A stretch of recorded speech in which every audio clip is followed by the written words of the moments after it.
નમસ્કાર મિત્રો, આજે આપણે વાત કરીશું મહાકાળી માના પૂજા પાઠ વિશે.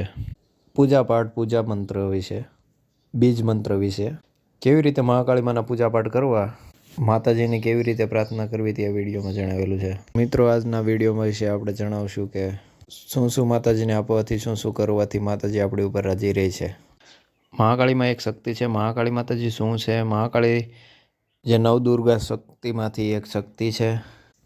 મહાકાળી માને અલગ અલગ નામથી ઓળખાય છે. કાલી નામે ઓળખાય છે, મહાકાલી નામે ઓળખાય છે, કાળકા નામે ઓળખાય છે, ભદ્રકાળી નામે ઓળખાય છે. મહાકાળી માને રાજી કરવા માટે, પ્રસન્ન કરવા માટે, એમને રાજી કરવા માટે ઘણા બધા ફાયદા થાય છે.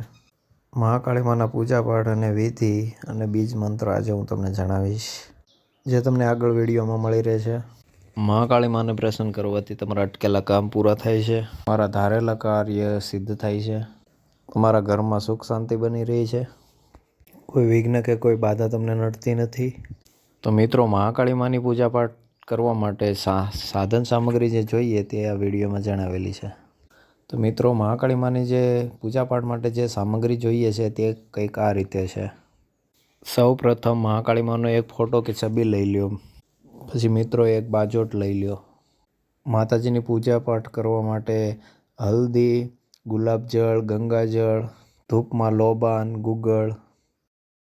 ત્યાર પછી મિત્રો લાલ કપડું, એક શ્રીફળ, એક કળશ, પત્તા, આસોપાલવના પાનના પત્તા પણ લઈ લેવા, સોપારી, અત્તરની શીશી અને જે પૂજા પાઠની જે સામગ્રી હશે, આ બધી પૂજા પાઠની સામગ્રી જે દુકાનમાં ઉપલબ્ધ હશે તે આપણે સરળતાથી લઈ લેવાની છે.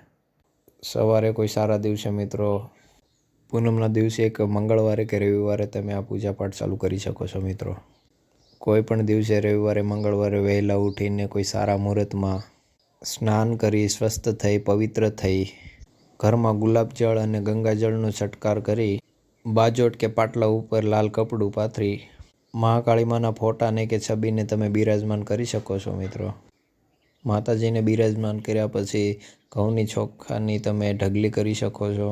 ત્યારબાદ કંકુ, અબીલ, ગુલાલ આ બધાનું અમીનું તમારે અભિષેક કરવાનો રહેશે ગંગાજળ છટકારીને. ત્યાર પછી પાનના પત્તા ઉપર સોપારી, રૂપિયો, અત્તરની શીશી, કપડું મૂકવાનું રહેશે પાનના પત્તા પર. ત્યાર પછી કળશ મૂકીને કળશમાં પાણી ભરીને મિત્રો 5 આસોપાલવના પત્તા કળશ ઉપર મૂકીને પાણીમાં પત્તા ડૂબી ન જાય તેવી રીતે મૂકવા અને તેની ઉપર શ્રીફળ મેળવું. શ્રીફળ મૂક્યા પછી કુમકુમના 5 ચાંદલા કરવા અને માતાજીનો ચાંદલો કરવાનો રહેશે.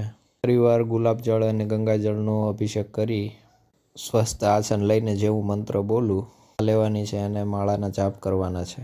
માળા તુલસીની લેવાની રહેશે. મિત્રો, 21 દિવસ સુધી સતત તમારે સવાર સાંજ તમારે આ માળાના જાપ 21 કરવાના રહેશે. ત્યાર પછી મિત્રો તમે માતાજીની આરતી કરો, માતાજીને ભોગ પ્રસાદ કરો. આવું તમારે 21 દિવસ સતત કરતું રહેવું પડશે.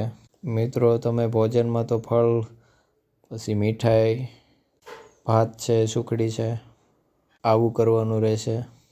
ભોજન કર્યા પછી માતાજીને કહેવાનું છે કે તારી અમીર દ્રષ્ટિ અને તારી કૃપા મારી ઉપર રાખજે. અમે માડી તારી આવીને આવી ભક્તિ કરતા રહીશું. તારા શરણોમાં અમને સ્થાન આપજે, શરણોમાં અમને લેજે માતાજી. આવી પ્રાર્થના કરવાથી માતાજી પ્રસન્ન થાય છે. મિત્રો, બીજી વાત કે મિત્રો, ભક્તિ એક એવું શસ્ત્ર છે કે એનાથી દેવી દેવતા આસાનીથી રાજી થાય છે. મિત્રો, આપણા પૂર્વજોએ કીધું છે કે ભક્તિમાં શક્તિ છે. મિત્રો, તમારી ભક્તિ સાચી હશે, તમારા ભક્તિમાં ભાવ હશે તો માતાજી તમારા સર્વ કામ કરશે. શ્રદ્ધાપૂર્વક કામ કરેલું, શ્રદ્ધાપૂર્વક ભક્તિ કરેલી માતાજી તમારા સર્વ કામ પૂરા કરશે, 100% લેખે લેશે. મિત્રો, આ હતી પૂજા પાઠ, વિધિ વિધાન કરવાની માતાજીની પૂજા પાઠ. મિત્રો, આવશે કે જે મહાકાળી માનું બીજ મંત્રની જે વાત કરતો હતો તેની. આ મંત્રોનો જાપ કોઈ સાબર મંત્ર કે નથી. આ કોઈ સામાન્ય માણસ આ ભક્તિ ઉપાસના કરી શકે. જેમની કુળદેવી મહાકાળીમાં છે એમને તો ખાસ કરીને આ કરવું જોઈએ. આ વસ્તુ કરવાથી ઘણા બધા મહાકાળી માને આપણે ભક્તિ કરવાથી ઘણા બધા ફાયદા થાય છે જીવતરમાં.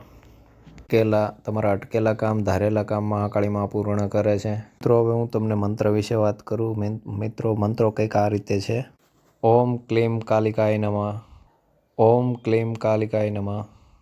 આ મંત્ર મિત્રો તમને ડિસ્ક્રિપ્શનમાં મળી જશે અને વિડીયોમાં પણ છેલ્લે તમને આ વિડીયોનું મંત્ર મળી જશે. વિડીયો સારો લાગ્યો હોય તો ચેનલને સબસ્ક્રાઈબ કરજો અને લાઈક કરજો. અને મિત્રો આવા નવા દેવગતિના અને માતાજીના વિડીયો જોવા માટે અને મંત્રના વિડીયો જોવા માટે અમારી ચેનલને સબસ્ક્રાઈબ કરજો અને બેલ આઇકનને દબાવજો.